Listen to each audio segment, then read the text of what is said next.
ওই যে নির্মলেন্দু গুণের একটা কবিতা আসলো, বুঝছেন, যে তুমি যেখানে স্পর্শ রাখো সেখানেই আমার শরীর। এটা হলো এরকম। আওয়ামী লীগ এমন একটা ব্যবস্থা করছে, ওখানে আপনি যেখানেই সিল দিবেন ওটাই আওয়ামী লীগ। বিএনপির দায় দুই ধরনের। একটা হলো যে এই যে মানুষ ভোটটা দিতে পারছে না, মানে কি সে ভোটে তার কোনো চাহিদা মতো প্রার্থী পাচ্ছে না, পছন্দের প্রার্থী ব্যালট পেপার পাচ্ছে না, ওই ব্যালট পেপারে 8টা থাক 10টা থাক যে কোটার নাম আছে আপনি যেখানেই সিল পাবেন ওটাই আওয়ামী লীগ। ওই যে নির্মলেন্দু গুণের একটা কবিতা আসলো, বুঝছেন, যে তুমি যেখানে স্পর্শ রাখো সেখানেই আমার শরীর। এটা হলো এরকম। আওয়ামী লীগ এমন একটা ব্যবস্থা করছে, ওখানে আপনি যেখানেই সিল দিবেন ওটাই আওয়ামী লীগ।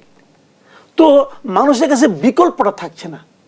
এই যে বিকল্প থাকছে না, এর জন্য আমি বিএনপির দোষ করতেই পারি যে তোমার আমি পছন্দ করি, তোমার আমি পাই না, ব্যালট পেপারে তোমার আমি পাই না।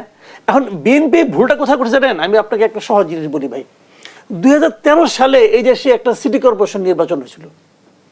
সেই নির্বাচনে গাজীপুরে বিএনপি জিতছে, সেই নির্বাচনে সিলেটে জিতছে, খুলনায় জিতছে, বরিশালে জিতছে, সব জায়গায় বিএনপি জিতছে।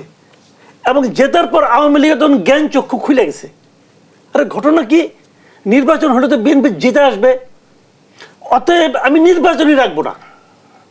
এবং ওই 2013-এর অভিজ্ঞতার পরেই কিন্তু নির্বাচন সিস্টেম চেঞ্জ একদম বাংলাদেশে ভাই বেসিক্যালি এখন আর কোনো নির্বাচন নাই।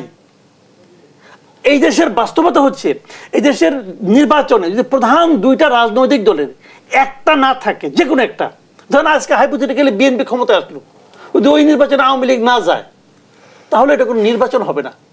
আবার এখন আওয়ামী লীগ ক্ষমতায় আছে, যদি সেই নির্বাচনে বিএনপি না যায় সেটা কোনো নির্বাচন হবে না। সেটা কি স্থানীয় সরকার কি জাতীয় সরকার যাই বলেন আপনার, আমার বিবেচনায় এটা